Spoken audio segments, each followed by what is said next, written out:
ప్రభు యొక్క ఘనమైన నామాన్ని బట్టి ప్రతి ఒక్కరికి వందనాలు చెల్లిస్తూ ఉన్నాను. ఈ ఉదయకాలాన్ని దేవుడైతే తన పరిశుద్ధాలయంలో నుంచి మనకు సమాధానం అనుగ్రహించడానికి ఆయన శక్తిమంతుడై ఉన్నాడు.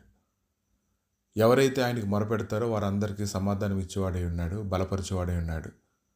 గొప్ప సన్నిధి సమాధానాన్ని ఆయన అనుగ్రహించి ఆయన నీతితో నడిపించుటకు ఆయన ఎంతో కృపనిచ్చేటువంటి దేవుడిగా ఉన్నాడు.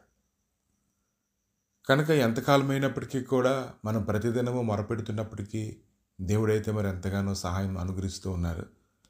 అదైతే అపోస్తుల కార్యాలు 27వ అధ్యాయము 20 నుంచి 21 వచనాలు చూసినప్పుడు, కొన్ని దినములు సూర్యుడైనను నక్షత్రములైనను కనబడక పెద్ద గాలి మా మీద కొట్టినందున ప్రాణములతో తప్పించుకుందామను ఆశ బొత్తిగా లేకపోయినటువంటి మాటని ధ్యానిస్తూ ఉన్నప్పుడు, ఈరోజు ఎలాంటి పరిస్థితులని ఉన్నప్పటికీ కూడా ఆ పరిస్థితులన్నింటిలో నుంచి కూడా తప్పించడానికి ఆయన శక్తిమంతుడే ఉన్నాడు.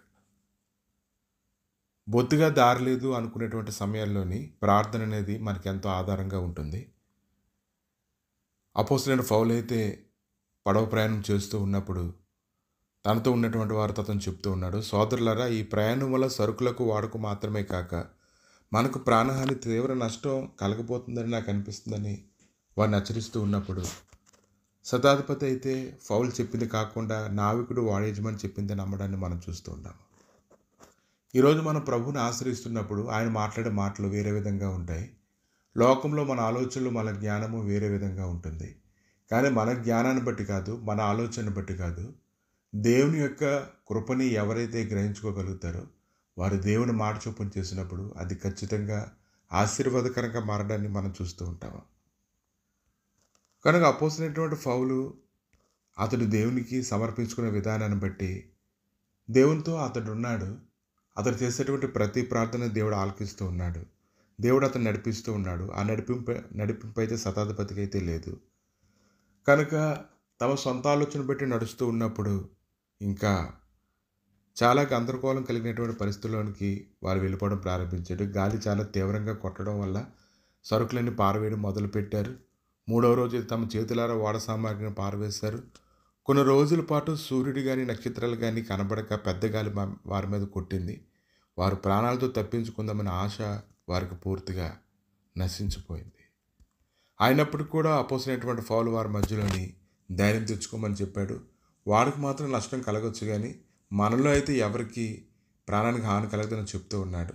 నేను ఎవరి వాడినో, ఎవరిని సేవిస్తున్నానో ఆ దేవుని దూత గత రాత్రి నా ప్రక్కన నిలబడి, పౌలు, నువ్వు భయపడకు, నువ్వు సీజర్ ముందు నిలబడాల్సింది, ఇదిగో నేను నీతో కూడా వాటిలో ప్రయాణం చేస్తున్న వారందరినీ నీ దేవుడు నీకు అనుగ్రహించాడని చెప్తుంది అనేటువంటి మాట వారికి ప్రకటిస్తూ ఉన్నాడు.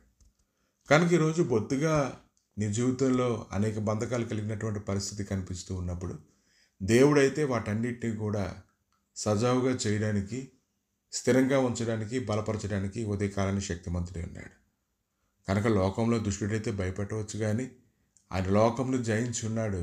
ఆయన ఆశ్రయించే వారందరికీ ఆయన కీడముగా ఉన్నాడు. ఆయన ఎంతో బలపరచువాడై ఉన్నాడు. ఆయన సన్నిధి సమాధానం కింద నడిపించడానికి ఆయన శక్తిమంతుడై ఉన్నాడు. కనుక ప్రభువుని నడిపించేటప్పుడు ఎప్పుడూ పొరపాటు చేయడు. కనుక ఆయన ఏదైతే చెప్పాడో దానిని నువ్వు చెయ్యవు. ఆయన నీకు ఏదైతే చెప్పాడో దానిని నువ్వు చేసినప్పుడు నీ చుట్టూ ఉండేటువంటి పరిస్థితులన్నీ కూడా అలజడులన్నీ తగ్గిపోతూ ఉంటాయి.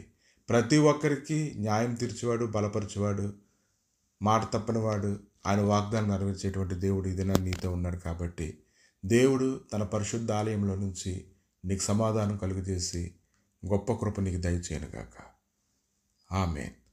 ప్రభువా, మీ దయగలిగిన హస్తాలకి సమయాలు అప్పగించుకుంటుండగా సమస్తమును మీ స్వాధీనంలో తీసుకుని నడిపించడానికి శక్తిమంతుడు తండ్రి, నాయన దానియేలుని తండ్రి, ఇదిగో నాయన సింహాల బోన్లను తోసివేయబడినప్పుడు ప్రభువా, ఇదిగో తండ్రి నాయన అతడు నిన్ను ఆశ్రయించాడు కనుక ప్రభు అతను సజీవంగా బయటికి రావడానికి నువ్వు కృపనిచ్చావు దేవా. అలాగే తండ్రి, ఇది ఎంతమంది అయితే ప్రార్థన చేసుకుంటూ ఉన్నారో వారందరినీ సజీవంగానైనా సింహాల బోన్ల నుంచి బయటకు తీసుకొని వచ్చి ప్రభువానైనా నీ గొప్ప కృప వారి మధ్య ఉందని అనేకులు తెలుసుకునేలాగా సహాయం దయచేయమని, వ్యతిరేకంగా ఉండేటువంటి ప్రతి శక్తులన్నిటినీ నజరేయుడైన యేసుక్రీస్తు నామములో బంధిస్తుండగా ప్రభు నీవే కార్యం జరిగించినందుకు నీకు స్తోత్రం. నీ సమాధానం వారు వెళ్ళినట్లుగా కృప చూపించి మహిమ పొందమని యేసు నామములో అడుగుచున్నాము తండ్రి. ఆమేన్.